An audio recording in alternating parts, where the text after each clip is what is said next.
자, 그러면 함수와 참조, 복제 이러한 것들이 어떻게 함수와 관련되어 있는지를 살펴보겠습니다. 자, 사실은 이걸 살펴보기 위해서 우리가 이전 시간에 그런 예제들을 살펴본 거예요. 자, 우선 여기 있는 예제를 한번 같이 보시죠. 자, 이것은 데이터 타입이 숫자예요. 원시 데이터 타입에서는 어떤 일이 일어나는가를 살펴볼 거고, 뒤에서는 객체인 경우에는 어떤 일이 일어나는가를 살펴볼 겁니다. 그 차이점을 알아보자는 겁니다. 자, a에 1이라는 값이 담겨 있습니다. 그리고 우리는 어떤 함수를 정의했는데 그 함수는 파라미터인 b의 값을 2로 바꾸고 있어요. 그리고 제가 그 함수를 호출할 때 a를 이렇게 전달을 했습니다. 자, 이거는 무슨 뜻일까요? 이거는 이것과 같은 거죠.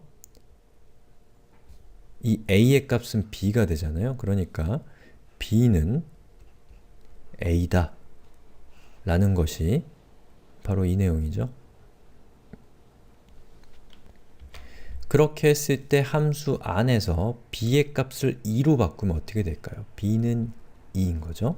그리고 이거까지 같이 쓰면 a는 1인 상태. 요거 우리 이전에 살펴봤던 거잖아요. 그죠? 그러면 어떻게 되냐면 자, b는 a다 라고 하는 순간에 a에 담겨있는 이 값을 복제해서 별도의 값이 만들어지고 그 값이 바로 b에 담기게 됩니다. 그렇기 때문에 함수 안에서 b의 값을 2로 바꿔도 a에 담겨있는 값에는 어떠한 영향도 주지 않기 때문에 결과는 1이 됩니다. 자, 이번에는 조금 다른 예제를 살펴보겠습니다.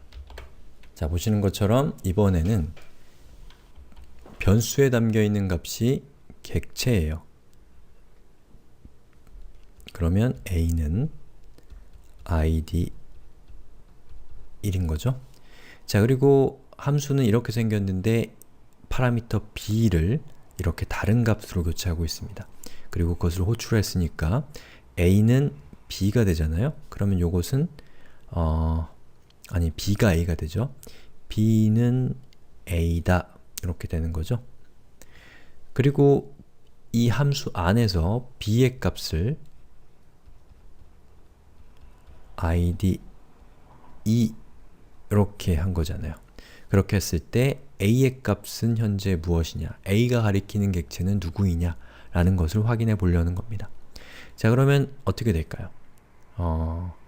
보시는 것처럼 이렇게 해서 두 개의 b가 a라고 했어요. 그리고 a에 담겨 있는 것은 객체이기 때문에 b와 a는 똑같은 객체를 가리키고 있는 상태이지만 중요한 것은 얘죠. 얘가 새로운 객체를 만들었고 그 새로운 객체를 b라는 변수에 할당했기 때문에 b는 새로운 객체를 바라보고 있습니다. 그렇기 때문에 바로 이 부분으로 인해서 이쪽 코드로 치면 이 부분으로 인해서 b와 a 사이의 링크는 끊기게 되는 겁니다. 그렇기 때문에 결과는 a의 값은 a는 a에 담겨있는 객체는 그대로인 거죠. 자, 그런데 이거는 어떤가요? 얘도 담고 있는 값은 객체입니다. 자, 그런데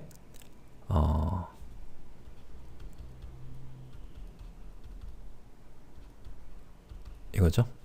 자, 그런데 함수의 입력값으로 인자로 a를 전달해서 파라미터 b가 됐어요. 그러면 b는 a다 이렇게 되는 거죠. 그런데 이 부분에서 b의 id 값을 2로 한 거예요. 그리고 그 결과로 a의 id 값이 무엇인가를 체크하면 뭐가 될까요? 요거 우리 아는 거잖아요. 보시는 것처럼 이렇게 되면 b와 a는 같은 것을 참조하죠. 왜냐? 데이터가 객체이기 때문에. 그리고 b의 id 값을 변경하게 되면 같은 것을 참조하고 있기 때문에 a의 id 값도 변경된 효과를 내기 때문에 이 결과는 2가 된다는 겁니다. 자, 보시는 것처럼 어떻게 보면 논리적으로 생각해 보면 몇 가지 전제들만 우리가 잘 알고 있으면 이해하기 쉬운 내용이에요. 하지만 이런 전제들을 잘 모르고 있거나 이런 논리적인 흐름을 잘 파악을 안 해본 상황에서는 도대체 뭐가 되는가에 대해서 대단히 혼란스러울 수 있습니다. 아주 오랫동안. 그리고 그게 혼란스러운 이유 중에 하나는 이런 현상들만 기억하려고 하면 외워야 될 것들이 많아지는 겁니다. 제가 여러 번 반복적으로 말씀드린 것처럼 이해를 하지 않고 공부를 하게 되면 외워야 될 게 많아집니다. 외운다라는 것은 뇌를 혹사시키는 것이기 때문에 공부를 재미없게 만드는 주범이 되는 거예요. 그렇기 때문에 여러분들 외우는 것보다 언제나 이해를 먼저 하고 그 다음에 최소한으로 여러분들이 전제로 알고 있어야 될 것들, 약속되어 있는 것들, 원래 그런 것들을 최소한으로 줄여서 그것들만 외우면 나머지는 흐름에 따라서 여러분들이 필요할 때마다 생각해낼 수 있는 거잖아요. 그쵸? 자, 이렇게 해서 뭐 중요한 얘기들은 다 했습니다. 그리고 한 가지 여러분들이 헷갈리지 마셔야 될 것은 문자열, 숫자, 그리고 불리언.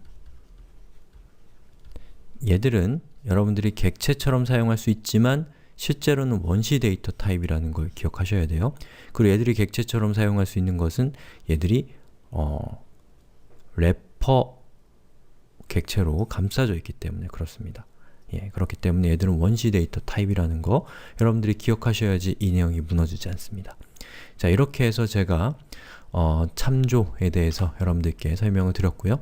그리고 여기에 코드와 오픈소스라고 하는 링크 한번 클릭해서 들어가 보시면 제가 만든 프레젠테이션이 하나 있습니다. 그래서 이 참조, 복제 이러한 것들, 그리고 오픈소스, 그리고 이것이 이러한 어떤 소프트웨어 세계에서의 어떤 그 개념들이 제가 이 오픈 튜토리얼스라는 서비스를 구축하는 과정에서 어떻게 영향을 주고 또 이러한 것들이 뭐 이런 내용들에 대해서 제가 만들어 본 영상이 있으니까요. 이것도 시간 나시면 한번 보시면 좋을 것 같습니다. 자, 고생하셨습니다.